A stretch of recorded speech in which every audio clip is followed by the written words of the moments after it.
आदाब। यूपी इंतखाबी जंग में आप सभी का इस्तकबाल है। मैं हूं सैयद अहमद जिलानी। नाजरीन, उत्तर प्रदेश के छठे मरहले के लिए वोटिंग का अमल 3 मार्च यानी कल होगा। यूपी के 10 अजला में 57 सीटों पर कल 676 उम्मीदवार मैदान में हैं। यूपी के 10 अजला में से अंबेडकर नगर, बलरामपुर, सिद्धार्थनगर, बस्ती, संत कबीर नगर, महाराजगंज, गोरखपुर, कुशीनगर, देवरिया और बलिया शामिल हैं। छठे मरहले के मद्देनजर आज इलेक्शन कमीशन ने प्रेस कॉन्फ्रेंस की और तफसीलात फराहम की। वाज़ेह है कि यूपी असेंबली इंतखाबात का छठा और 7वां मरहला बाकी है। 10 मार्च को काउंटिंग होगी। उत्तर प्रदेश में विधानसभा सामान्य निर्वाचन 2022 के छठवें चरण में 57 विधानसभा निर्वाचन क्षेत्रों में कल दिनांक 3 मार्च 2022 को मतदान होगा। मतदान प्रातः 7 बजे शुरू होकर शाम 6 बजे तक चलेगा। उक्त निर्वाचन क्षेत्र 10 जनपदों यथा अंबेडकर नगर, बलरामपुर, सिद्धार्थनगर, बस्ती, संत कबीर नगर, महाराजगंज, गोरखपुर, कुशीनगर, देवरिया तथा बलिया में अवस्थित है।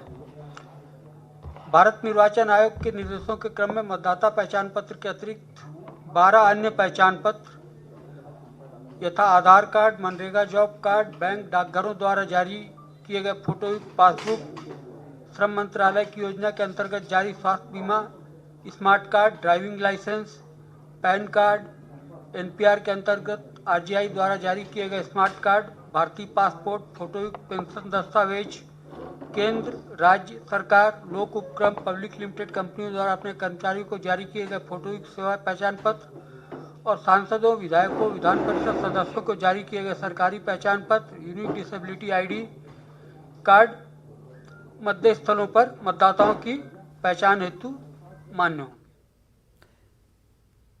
और मेरठ की 7 असेंबली सीटों पर वोटिंग में इस्तेमाल ईवीएम को महफूज रखने के लिए 2 सेंटर कायम किए गए हैं, जिनमें से सरदार वल्लभ भाई पटेल एग्रीकल्चर यूनिवर्सिटी में बनाए गए स्ट्रांग रूम में सीसीटीवी निगरानी में चूक का मामला सामने आया।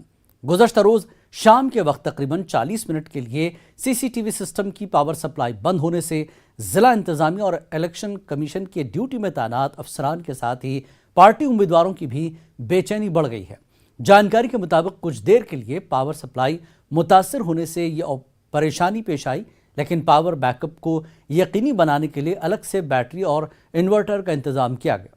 आज किया गया है, ताहम इसके बावजूद पार्टी उम्मीदवारों के नुमाइंदों ने इस चूक के बाद ईवीएम की निगरानी में अपनी मुस्तैदी और पुख्ता कर दी है और इस वाक़े के बाद मौके पर सिक्योरिटी इंतजामात का जायजा लिया हमारे नुमाइंदे तंजीर अंसार ने। और मेरी जिम्मेदारी यहाँ पे यह है कि बिना पास के और बिना जो है कोई शस्त्र या ऐसा कोई अम्नेशन या ब्लेड, माचिस, कोई भी अंदर हम प्रवेश नहीं होने। वे उनको हम चेक करते हैं, उनका पास चेक करते हैं और वे 8-8 घंटे के लिए ड्यूटी के लिए यहाँ नियुक्त रहते हैं। मेरठ में भी 2 मरकज़ बनाए गए हैं जहाँ पर ईवीएम स्ट्रांग रूम्स में रखी गई हैं। एक लोहिया नगर मंडी है और दूसरा यहाँ जिस वक्त जहाँ पर हम मौजूद हैं ये सरदार वल्लभ भाई पटेल कृषि विश्वविद्यालय है, जहाँ पर स्ट्रांग रूम बनाया गया है। गुज़िश्ता रोज़ सरदार वल्लभ भाई पटेल जो मरकज़ है यहाँ पर एक जो है वो मामला सामने आया, जो कि एक चूक का हो सकता है कि क्योंकि 30 से 40 मिनट बताया जा रहा है कि कैमरे यहाँ पर ऑफ रहे। आप किसके रिप्रेजेंटेटिव हैं और किस तरह से ये पूरा वाकया कल पेश? मैं अतुल प्रधान जी का प्रत्याशी हूँ, सरधना विधानसभा 44 से। तो यहाँ पर क्या हुआ कि कैमरे जिस तरह से बंद हो गए थे तो बहुत बड़ी दिक्कत का सामना करना पड़ा, क्योंकि जो हम लोगों को कैमरों के सामने बिठाया जाता है और कैमरे में ही हम देख पाते हैं जिन गेट के अंदर, जिन रूम के अंदर ईवीएम रखी हुई है, तो वही पता चलता है कि गेट खुला है या बंद है। लेकिन जब कैमरे ही बंद हो गए तो हमारे वहाँ पर निगरानी ख़त्म हो गई। अब निगरानी ख़त्म होने के बाद हमें नहीं पता था कि 40 मिनट तक वहाँ पर क्या हो सकता है और क्या होने की संभावना है, क्योंकि जगह जगह से आपकी खबर आ रही है। लखनऊ से आपने देखा कि लखनऊ से एक खबर आई, उसको देखते हुए कि हम चाहते हैं कि किसी तरह की भी यहाँ पर कोई कोताही ना बरती जाए। जब 30 से 40 मिनट के लिए कैमरे का बंद होना एक कोई मामूली बात नहीं है, लेकिन जिस तरह से कहा जा रहा है कि बैटरी बैकअप था, लेकिन उसके बावजूद कुछ प्रॉब्लम्स आई हैं लाइट को लेकर, लेकिन एक चूक तो कही जा सकती है कि बैकअप को पहले से ही तैयार करना चाहिए था। इस तरह की जो लापरवाही है वो बर्दाश्त नहीं की जा सकती। यहाँ पे प्रशासनिक अधिकारी भी अभी कुछ आए, लेकिन वो इस मामले पे कुछ बोलना नहीं चाहते हैं, उस मामले पे बात नहीं करना चाहते। लेकिन जिस तरह का ये मामले सामने आए हैं कई जगह और दूसरी जगह से भी कि कई कुछ देर के लिए कैमरे बंद हुए, हालांकि कुछ ऐसे नाखुशगवार वाक़यात वहाँ पे नहीं पेश आए, लेकिन कैमरे के बंद होने से एक शक ज़रूर जाता है और उस पर सवाल भी उठाया जा सकता है। तो बेहतर यही है कि इलेक्शन कमीशन या ज़िला प्रशासन जो है इस तरह की किसी भी वाक़े के पेश आने से पहले ही उस तरह का इंतज़ाम करे ताकि उस पर सवाल ना उठाया जाए। तंजीर अंसार, न्यूज़ 18, मेरठ। बस्ती जिले में छठे मरहले के लिए पोलिंग पार्टियां बस्ती मंडी समिति रवाना हो गई हैं। कल जिले के 1500 पोलिंग स्टेशनों पर वोटिंग होगी। बस्ती जिले की 5 असेंबली हलकों के लिए कल 53,088 नए वोटर्स हक़ रायदही इस्तेमाल करेंगे। इस बार जिले के 54 उम्मीदवारों की किस्मत का फैसला 19,08,000 वोटर्स करेंगे। डिस्ट्रिक्ट इलेक्शन अफसर सौम्या अग्रवाल ने बताया कि पोलिंग स्टेशनों पर सख्त हिफाजती इंतजाम किए गए हैं। उन्होंने कहा कि पोलिंग स्टेशनों पर पुरअमन तरीके से इंतखाबात कराने के लिए पैरामिलिट्री फोर्स की टीम बूथों का दौरा करती रहेगी। 2470 बूथ हैं और इसके लिए हम लोगों के पास करीब 2700 पोलिंग पार्टीज़ हैं, जिन सब की रवानगी जो है यहाँ पे मंडी समिति से हो रही है। सारे वाहनों की पार्किंग बगल में पॉलिटेक्निक ग्राउंड है, वहाँ पर है। लगभग 5 से 82 छोटी बड़ी बसेस के माध्यम से उनकी रवानगी होगी। रवानगी जो है वो प्रारंभ हो गई है। 3 मार्च को जनपद बस्ती में विधानसभा निर्वाचन हो रहा है, जिसके मद्देनजर 90 से अधिक अर्धसैनिक बल की कंपनियां जनपद में आ चुकी हैं ऑलरेडी, जिनके द्वारा फ्लैग मार्च भी किया गया। लगभग 5000 के करीब उप निरीक्षक, मुख्य आरक्षी, आरक्षी गैर जनपदों से हमें प्राप्त हुए हैं और लगभग इतने ही होमगार्ड और PRD जवान हमें बाहर से प्राप्त हुए हैं। इस प्रकार से कुल 22,000 सुरक्षाकर्मियों की ड्यूटी बूथों पर लगाई गई। पूरे क्षेत्र को 5 सुपर जोन में, 16 जोन में और 126 सेक्टर में बांटा गया है। सभी के साथ में पुलिस अधिकारी लगे हैं, जिनके साथ हमारा फोर्स लगा हुआ है। हर थाने पे थाना मोबाइल के अतिरिक्त 3-3 QRT लगी हैं, जो थाना प्रभारी के डिस्पोजल पर रहेंगी। इसके अतिरिक्त CAPF की QRT लगाई गई हैं। हर एक विधानसभा में 9 CAPF की QRT रहेंगी, जो स्वयं क्षेत्र में काउंसिल रहकर के पूरी सब चीज़ पर नज़र रखेंगे। और उधर देवरिया जिले की 7 असेंबली हलकों में कल वोटिंग होगी, जिसके लिए आज जिले के 3 मकामात से पोलिंग पार्टियां रवाना हुई। देवरिया में कल 1593 कुल 1593 पोलिंग मराकज़ हैं। पोलिंग को बहिफाजत कराने के लिए 26,000 से ज़्यादा मुलाजमीन को तैनात किया गया है। नीम फौजी दस्तों, 90 कंपनियां, 50,000 से ज़्यादा पुलिस एहलकारों के अलावा 4,000 से ज़्यादा होमगार्ड्स की ड्यूटी लगाई गई है। देवरिया जनपद की 7 विधानसभा सीट के लिए 3 मार्च को इलेक्शन होने वाले हैं। उसके पहले आज पोलिंग पार्टियां रवाना हो रही हैं। आप ये देख सकते हैं स्टेडियम में जो है मतदान कर्मचारी यहाँ पे अपने जो वोटिंग मशीन है उसको ले जा रहे हैं और अपने मतदेय स्थल की तरफ रवाना हो रहे हैं। जनपद में 1593 मतदेय स्थल हैं, वहीं 2733 बूथ बनाए गए हैं। इसके अलावा जनपद के कई विधानसभा क्षेत्र बिहार बॉर्डर से सटी हुई हैं, लिहाजा उन बॉर्डर को सील कर दिया गया है और 90 कंपनी अर्धसैनिक बल की तैनाती की गई है। इसके अलावा 50,000 से अधिक पुलिसकर्मियों की व्यवस्था की गई है। वहीं तकरीबन 4,000 से अधिक होमगार्ड इस पूरे 7 विधानसभा के मतदान को संपन्न कराएंगे। देवरिया से न्यूज़ 18 के लिए उमाशंकर भट्ट। इंतखाबात कराने के लिए जिला इंतजामिया ने मुस्तैदी दिखाई है। जिला इंतजामिया की जानिब से बूथों पर तैनात पुलिस एहलकारों और अफसरान के साथ पुलिस ब्रीफिंग की गई है। आज शहर की पुलिस लाइन्स पर वाक़े ऑडिटोरियम में पुलिस ब्रीफिंग का अहतमाम किया गया। मीडिया से बात करते हुए SSP डॉक्टर विपिन टाडा ने दावा किया कि पुलिस की जानिब से मुनसिफाना और पुरअमन इंतखाबात के इनेकाद के लिए सख्त इक़दाम किए गए हैं। SSP ने बताया कि 30,000 लोगों को रेड कार्ड देकर वार्निंग दी गई है, जबकि अमन ख़राब करने पर 50,000 अफराद पर पाबंदी लगा दी गई है। साथ ही SSP के मुताबिक इलेक्शन ड्यूटी के लिए 130 कंपनी CRPF को तैनात किया जाएगा और इसके साथ ही ज़िले की तमाम 9 असेंबली सीटों पर 9 मरकज़ी नीम फौजी दस्तों को तैनात किया गया है। SSP ने कहा कि इसके अलावा ज़िला और थाने की सतह पर एक कंट्रोल रूम कायम किया गया है। इसके साथ साथ ज़िले में दौरे करके इंतखाबात पुरअमन तरीके से कराए जाएंगे। 3 मार्च को मतदान के लिए हमारी तैयारी पूरी है। जो बाहर जनपदों से हमको फोर्स मिला है, गैर जनपद का फोर्स आ गया है, उनको रुकवाया गया है अलग अलग स्थानों पर उनकी ब्रीफिंग की जा रही है। साथ ही हमें 130 कंपनी ये सेंट्रल पैरामिलिट्री फोर्सेस की मिली हैं, जिनको कि बूथ पे और मोबाइल ड्यूटी में लगाया जाएगा। हर विधानसभा में 9 सेंट्रल पैरामिलिट्री की पार्टियां होंगी जो लगातार भ्रमण पर रहेंगी। इसके अलावा अधिकारीगण और हमारे cluster mobile, sector magistrate, zonal magistrate सभी लोग मोबाइल पार्टी पे रहेंगे और लगातार क्षेत्र का भ्रमण होगा। जिला स्तर पे कंट्रोल रूम बना है और थाना स्तर पर भी कंट्रोल रूम बना है, किसी भी घटना का त्वरित संज्ञान लेकर कार्रवाई करने के लिए। और यदि किसी ने गड़बड़ी फैलाने की प्रयास किया तो उनके खिलाफ कड़ी कार्रवाई की जाएगी। 30,000 लोगों को रेड कार्ड बांटे गए हैं और 50,000 लोगों को शांति व्यवस्था कायम रखने के लिए पाबंद किया गया है और चुनाव को सकुशल, शांतिपूर्वक और निष्पक्ष रूप से संपन्न करवाया जाएगा। और यूपी के गाजीपुर में पीएम मोदी ने कहा कि इस मर्तबा भी बीजेपी की सरकार बनेगी। उन्होंने कहा कि आवाम का वोट अखिलेश यादव और उनके हमनवाओं को करारा जवाब देगा। पीएम मोदी ने कहा कि गाजीपुर की पहचान ऋषियों से है, लेकिन यहां की पहचान बदल दी गई है। बीजेपी की सरकार बननी तय है।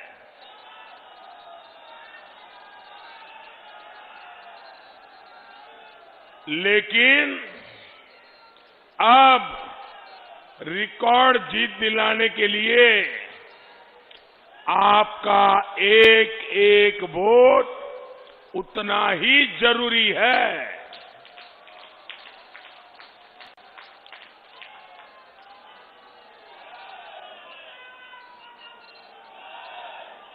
यूपी के विकास के लिए डबल इंजन की सरकार को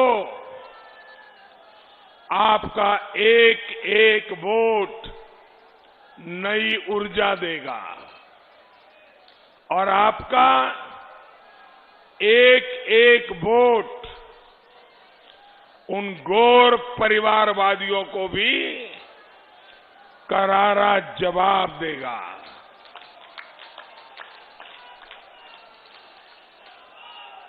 ये गौर परिवारवादी जिन्होंने इस क्षेत्र को इतने दशकों तक विकास से वंचित रखा। भाइयों और बहनों, गाजीपुर की इस धरती का संबंध मां गंगा से है, कृषि से है, ऋषि से है। लेकिन परिवारवादियों ने अपने स्वार्थ में इस पुण्य क्षेत्र की पहचान बदल करके रख दी थी। परिवारवादियों के शासन में यहां की पहचान गहमर के वीर ना होकर माफिया और बाहुबली बन गए थे। क्या आपको ये पहचान मंजूर है क्या?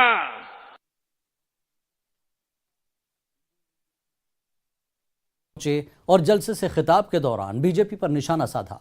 उन्होंने कहा कि यूपी में बीजेपी ने अपनी पूरी ताकत झोंक दी है, इसके बावजूद बीजेपी का सफाया होने वाला है और 7वें मरहले तक अवाम बीजेपी का धुआं निकाल देंगे।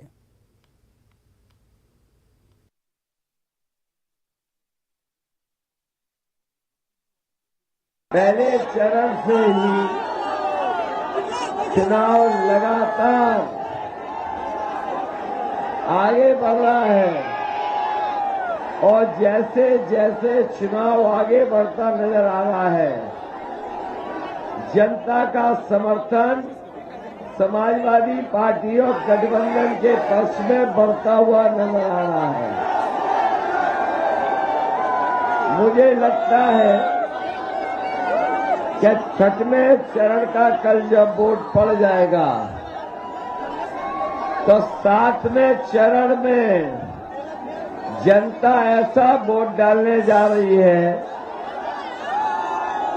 ऐसा धुआंधार वोट पड़ने जा रहा है कि धुआं उड़ाने वाले धुआं धुआं हो जाएंगे। इधर आपने देखा होगा बीजेपी का कोई देश का नेता बचा नहीं जो उत्तर प्रदेश में ना गया हो। याद रखना, बीजेपी वाले अगर दोबारा आ गए तो अभी तो 5 किलो चोरी कर रहे हैं, अगली बार 10 किलो चोरी कर लेंगे। पेट्रोल डीजल महंगा हो गया कि नहीं हो गया? पेट्रोल 100 से पार, अगली बार 200 पार हो जाएगा। जब ये पिछली बार वोट मांगने आए थे, बीजेपी के लोग फ्री सिलेंडर दिया था कि नहीं दिया था? और अब वोट मांगने आ रहे हैं तो बताओ सिलेंडर की कीमत क्या है? पहले 400 रुपए था और आज 1000 रुपया हो गया कि नहीं हो गया? ये मैं हाथों में स्मार्टफोन देख रहा हूं, ये कहीं बाबा मुख्यमंत्री के दिए हुए तो नहीं है?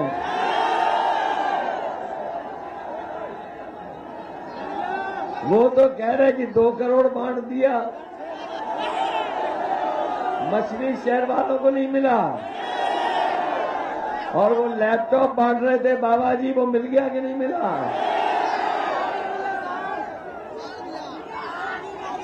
कभी सोचो क्यों नहीं दे रहे आपको? क्योंकि बाबा मुख्यमंत्री लैपटॉप और स्मार्टफोन चलाना नहीं जानते। और वहीं यूपी असेंबली इंतखाबात की तशहीरी मुहिम में आज सीएम योगी मऊ पहुंचे। उन्होंने मुख्तार अंसारी और अखिलेश यादव को निशाना बनाया। सीएम योगी ने कहा कि 10 मार्च के बाद मुख्तार अंसारी और उन जैसे लोगों पर बुलडोजर चलेगा।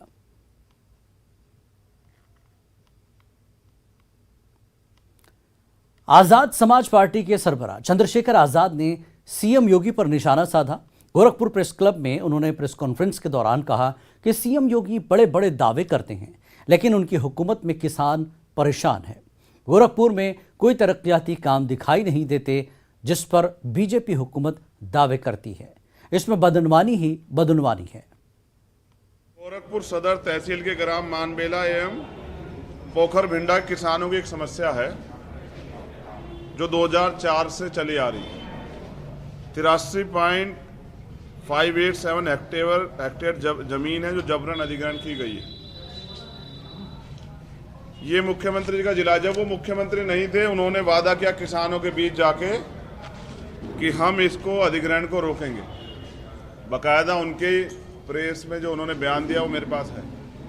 और प्रधानमंत्री भी वहाँ सभा किए थे, प्रधानमंत्री गए, वहीं से जवाब दिया था कि हम 56 इंच के सीने वाले लोग हैं। वो भाषण प्रधानमंत्री का यहीं था। किसानों की आजीविका का एकमात्र साधन थी वो जमीन, जिसको जबरन अधिग्रहण कर लिया गया। आज तक लोगों को मुआवजा नहीं मिला है। दूसरा, गोरखपुर शहर के विकास के नाम पर जनता का हजारों करोड़ रुपया जो है वो सड़क के दोनों तरफ विगत 5 वर्षों से आरसीसी नाला बनवाया जा रहा है। अब ये बड़ा नाला है जो पिछले 5 साल में नहीं बना है। आरसीसी नालों के लेवल मोहल्ले की नालियों के वाटर लेवल से ऊंचाई पर होने के कारण मैंने पहले भी कहा था कि 4 महीने गोरखपुर डूबा रहता है, जिससे पानी, गंदा पानी ऊपर आता है तो बीमारियां पैदा होती हैं। आम जनता परेशान है। जैसे भेड़ियागढ़ है, विष्णुपुरम है, प्रीत विहार है, राजनगर है, ऐसे सारे मोहल्ले डूबे रहते हैं। आम आदमी का जीवन जो है वो नरकी हो गया है। वो किसी तरह से इससे निजात चाहता है। मुख्यमंत्री जी के बिल्कुल मठ से 350 मीटर पे 1.5 फीट पानी भरा हुआ है गलियों में, लेकिन मुख्यमंत्री जी को शायद उनकी तकलीफ दिखाई नहीं देती। गोरखपुर शहर में सड़कों को चौड़ा करने के नाम पर सड़कों के दोनों तरफ की हजारों दुकानों को तोड़कर छोटे व्यवसाय और दुकानदारों को उनकी आजीविका से वंचित कर दिया गया है। उनके परिवार को भुखमरी की स्थिति का सामना करने के लिए बाध्य किया गया है तथा लाखों हरे छायादार वृक्षों को काट दिया गया। आजीविका से वंचित जो लोग हैं वो परेशान हैं। बड़े बड़े धन पे अब उन दुकानों को बेचा जा रहा है। इससे व्यापारियों का बड़ा नुकसान हुआ है। ये एक बड़ा मुद्दा है। बड़ा व्यापारीगण जो है इससे कष्ट में है। हम उनके मुद्दों को चाहते हैं कि प्राथमिकता जो है मीडिया के साथियों द्वारा। और वहीं सीएम योगी मऊ पहुंचे। उन्होंने मुख्तार अंसारी और अखिलेश यादव को निशाना बनाया। सीएम योगी ने कहा कि 10 मार्च के बाद मुख्तार अंसारी और उन जैसे लोगों पर बुलडोजर चलेगा।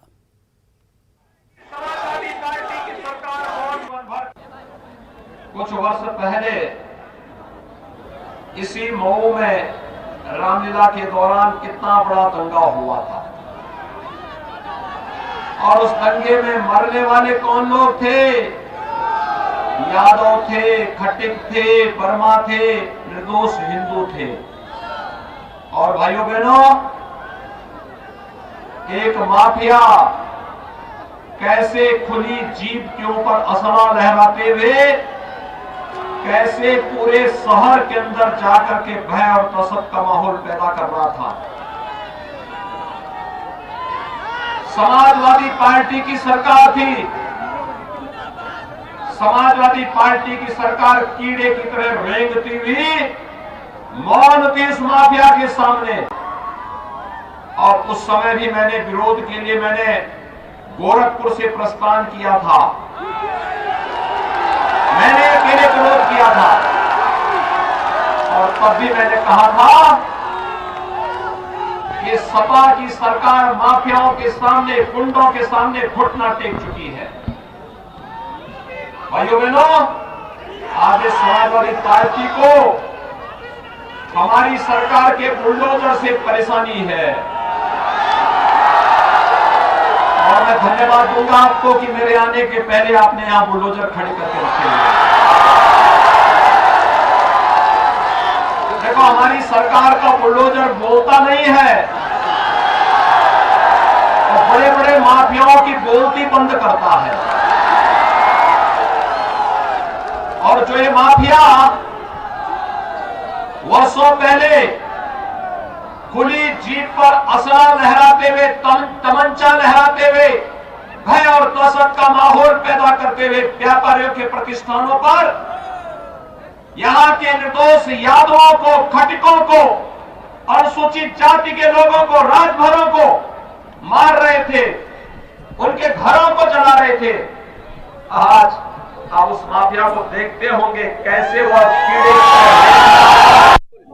इस वक्त हम मौजूद हैं जहां मुख्यमंत्री योगी आदित्यनाथ का कार्यक्रम था। ये बुलडोजर खड़ा था जिस पर योगी आदित्यनाथ ने मुख्तार अंसारी के क्षेत्र में जमकर हमला बोला है मुख्तार अंसारी पर, और बुलडोजर की बात की है मुख्तार अंसारी के खिलाफ योगी आदित्यनाथ ने। हाँ, मैं बुलडोजर इसी तरह से 10 तारीख से फिर शुरू करूंगा और चलवाऊंगा। जो गलती किया है उसके ऊपर बुलडोजर चल रही है, क्योंकि यह भारतीय जनता पार्टी ये राष्ट्र और समाज की पार्टी है, किसी जात पात व्यवस्था की नहीं है, ये सबकी पार्टी है। जो गलती करता है और करेगा उसके ऊपर बुलडोजर चलनी है। योगी आदित्यनाथ का 25 साल से मुख्तार अंसारी ने मऊ में कुछ नहीं किया, क्या माफिया की? यह सच्चाई है। यहाँ की हमारी जनता, यह हमारे यहाँ की जनताओं में यह कमी है कि वो हमेशा 5 बार जो विधायक रहा और आज तक उसका कहीं काम नहीं लगा, न कोई है। तो चूंकि इसलिए कि न रोड है न बोर्ड है, और यहाँ मुख्तार अंसारी को मऊ की यह धरती इस बार यहाँ से दफा करने वाली है। अशोक सिंह है जो भारतीय जनता पार्टी के प्रत्याशी, उनसे बात करेंगे। सर जी, योगी आदित्यनाथ ने कहा है कि बुलडोजर लगातार इसी तरह से चलता रहेगा। पहले भी बताया गया महाराज जी का बुलडोजर 10 तारीख के बाद चलता रहेगा। मुख्तार अंसारी का नाम नहीं लिए मगर कहे कि लगातार इसी तरह कार्रवाई चलती रहेगी। मुख्तार अंसारी की क्या औकात है कि योगी जी उनका नाम लें? मुख्तार अंसारी का खेल खत्म हो चुका है और इतिहास के पन्नों में चले गए हैं। मुख्तार अंसारी या कोई माफिया किसी की औकात है कि योगी जी उनका नाम लें? लगातार 25 साल से मुख्तार अंसारी यहाँ विधायक, उनके बेटे आ गए, उन्होंने कहा कि मुख्तार अंसारी को यहाँ से हटाना है। यह सत्ता के बदौलत विधायक और माफिया दोनों हैं। सपा बसपा की गवर्नमेंटें थी, माफिया पसंद गवर्नमेंटें थी, उनकी मदद से यह विधायक होते रहे, उसी की मदद से गुंडा थे। जिस दिन सत्ता का साया हटा है, पूज्य योगी जी की सरकार बनी है, आपने देखा होगा कि किस औकात में आ गए मुख्तार अंसारी हो या कोई माफिया हो। बुलडोजर तो सामने दिख ही रहा है। योगी आदित्यनाथ की जनसभा के पहले ही बुलडोजर आकर के यहाँ खड़ा था और योगी जी ने इसका उल्लेख भी किया है और धन्यवाद भी दिया है जिन लोगों ने बुलडोजर खड़ा कराया उनकी जनसभा में। तो योगी जी ने तो उनको धन्यवाद दिया है कि आपने हमारे आने से पहले बुलडोजर खड़ा कर दिया, इसके लिए आपको बहुत बहुत धन्यवाद। पूर्ण विश्वास के साथ कहता हूँ कि आदित्यनाथ योगी जी की सरकार बनेगी। बस एक औपचारिक रह गया है 10 तारीख को हो जाएगा आपके सामने। मुख्तार अंसारी का क्षेत्र मऊ सदर विधानसभा, जहां से मुख्तार अंसारी 5 वर्ष विधायक थे। लगातार मुख्यमंत्री ने बुलडोजर की बात कही। मुख्तार अंसारी के कई बार कारनामा जो मुख्तार अंसारी पे गरजता था, मऊ में दिखता था। मुख्तार अंसारी पर योगी आदित्यनाथ ने हमला बोला है उनके गढ़ में। देखना ये होगा कि मुख्तार अंसारी 10 तारीख में क्या इस पर कुछ फर्क पड़ता है बुलडोजर के लोगों, और क्या मुख्यमंत्री योगी फिर 2022 में सीएम बन पाते हैं। मऊ से अभिषेक रा, न्यूज़ 18 मऊ।